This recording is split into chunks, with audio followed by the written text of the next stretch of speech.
Hello दोस्तों, मैं प्रियंका स्वागत करती हूँ आपका अपने परिवार टीचर सक्सेस चैनल में। आई होप आप सभी लोग बहुत बढ़िया होंगे, पॉजिटिविटी से भरे हुए होंगे और जितना भी आपने स्टडी का टाइम टेबल सेट कर रखा है डेली फॉलो कर रहे होंगे, डेली कुछ नया सीख रहे होंगे।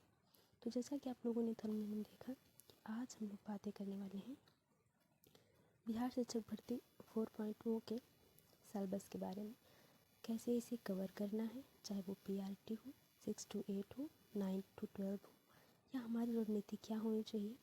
आल सब्जेक्ट को आप किस किस सीरीज़ से या किस किस टॉपिक को किस बुक से या मैराथन क्लास से या कोई आपने बैच जो है ख़रीद रखा है उससे किस प्रकार से हम बाकायदे नोट बनाएं, उसके बारे में हम बात करेंगे।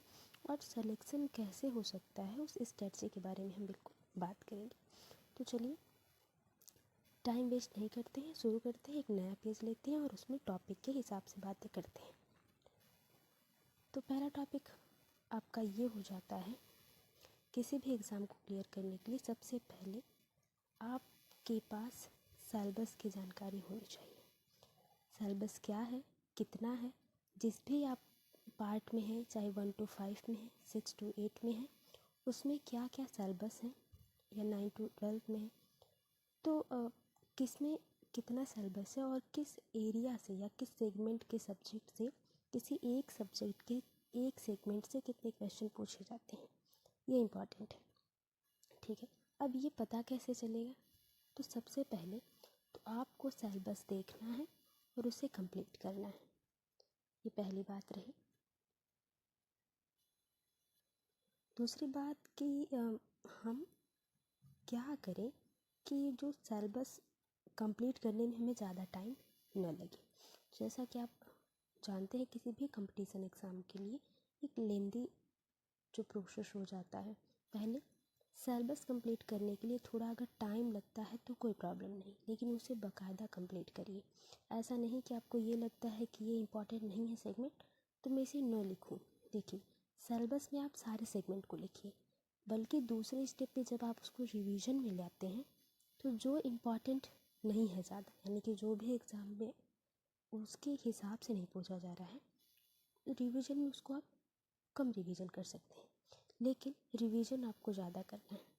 टॉपिक सेलेक्ट करने हैं कि जैसे कि अगर आप करेंट अफेयर की बात करें तो इसमें अगर आप जो है कि 2.0 और 1.0 की बात कर रहे हैं तो 2.0 में आपने देखा करेंट अफेयर में कुछ ऐसे टॉपिक पूछे गए जो कि नॉर्मल थे। सभी को अगर करेंट अफेयर किसी ने पढ़ा है, नोट बनाया है, तो उसको याद होने चाहिए थे। जैसे नाबार्ड का अध्यक्ष कौन है ना, तो ये एक ऐसा प्रश्न था जब आपने अगर 2023 या 22 का भी अगर आपने पढ़ा हुआ होगा तो वो आपको अब तक याद रहना चाहिए, क्योंकि ये बहुत ही बेसिक क्वेश्चन है करेंट अफेयर के हिसाब से। तो इस तरह से कुछ अध्यक्ष दिवस, जल दिवस के बारे में पूछा है पेपर 1 यानी कि 1 और 2 दोनों वाले में भी BSc के। तो जल दिवस वही पूछा गया है, जैव विविधता दिवस पूछा गया है। ठीक है, तो ये इम्पॉर्टेंट सेगमेंट है, उनको पक्का आपको करंट अफेयर जब भी पढ़ना है तो आप उसको कवर करते चलिए। फिलहाल सब्जेक्ट के हिसाब से किस प्रकार से कवर करना है टॉपिक को और कौन कौन से टॉपिक पर ज़्यादा ध्यान देना है, इसके बारे में हम और भी वीडियोस पे बात करेंगे।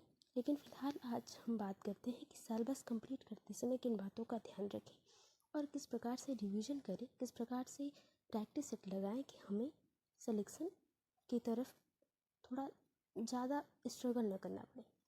तो देखिए, अभी हमारे पास बिल्कुल टाइम है, ये मत सोचिए कि नोटिफिकेशन आ जाने के बाद ही हम तैयारी करेंगे। ठीक है, तो सबसे पहले तो आप सिलेबस कंप्लीट करिए। दूसरा, उस सिलेबस को रिवीजन में ज़रूर लाइए डेली।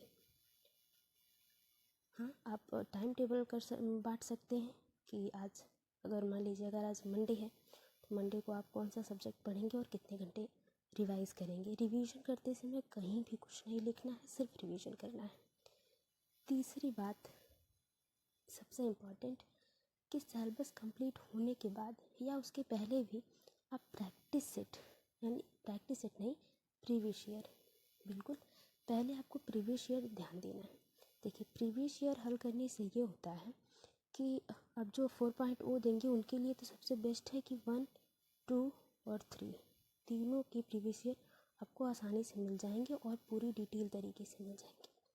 तो जो प्रीवियस ईयर है उसे ज़रूर लगाएं और सिलेबस कंप्लीट करते समय या रिवीजन करते समय सिलेबस का उन टॉपिक को अंडरलाइन करें या नोट डाउन करें या उसे हाईलाइट करें, ठीक है, जैसा भी आपको सही लगता है। अब उसके बाद 4 पॉइंट आपका आ जाता है प्रैक्टिस सेट। बहुत ज़्यादा प्रैक्टिस सेट ना लगाएं, लेकिन कुछ प्रैक्टिस सेट ज़रूर लगाएं, ठीक है। जैसे करंट अफेयर का हो गया, मैथ के हो गए, रीजनिंग के बहुत ही एक सीटिंग अरेंजमेंट से क्वेश्चन आया ना, एक न्यूमेरिक से क्वेश्चन आया, अल्फ़ाबेट से आया। तो 2 ही 3 4 ऐसे टॉपिक हैं रीजनिंग में जो क्वेश्चन पूछे जा रहे हैं अब तक, ठीक है। देखिए तो ये बात हुई प्रैक्टिस सेट की। 5वीं चीज़ जो हमें करनी है कि जो हम सिलेबस का नोट तैयार करेंगे उसको सबसे शॉर्ट में कर देंगे लास्ट में, जब हमें चीज़ें अच्छे से समझ में आने लगेंगी और चीज़ें अच्छे से याद होने लगेंगी।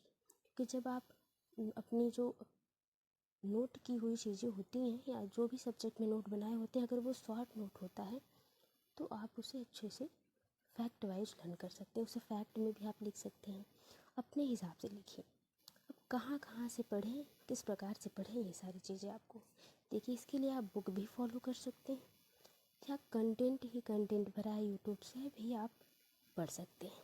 बस आप कहीं विचलित न हो, जिस भी प्लेटफॉर्म से जुड़ रहे हैं वो रेगुलर प्लेटफॉर्म हो बिल्कुल। जैसे मैं तो अभी रेगुलर नहीं हूँ खासकर, क्योंकि मैं अधिकतर सिर्फ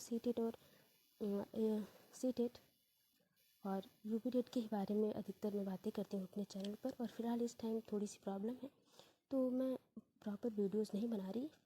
आप कहीं से भी जहाँ से आपको अच्छा एक प्लेटफॉर्म मिलता है वहाँ से आप तैयारी की शुरुआत कर सकते हैं, ठीक है। जो रेगुलर हो, आपको ऑथेंटिक क्लासेस अपलोड करता हो, ऑथेंटिक कम समय में कम समाचार सुनाता हो और डायरेक्ट आपके टाइम का भी बचत हो और आपको नॉलेज भी प्राप्त हो, तो ऐसी चीज़ें ज़रूर करें। फिलहाल अगली वीडियोस में हम लोग बातें करेंगे कि किस सब्जेक्ट को कहाँ से और किस प्रकार से क्वेश्चन आ रहे हैं अब तक, तो हम पढ़ सकते हैं, ठीक है। फिलहाल आप अपनी तैयारी को जारी रखिए। आज की क्लास को हम यहीं ख़त्म करते हैं, मिलते हैं आपसे अगली वीडियो में।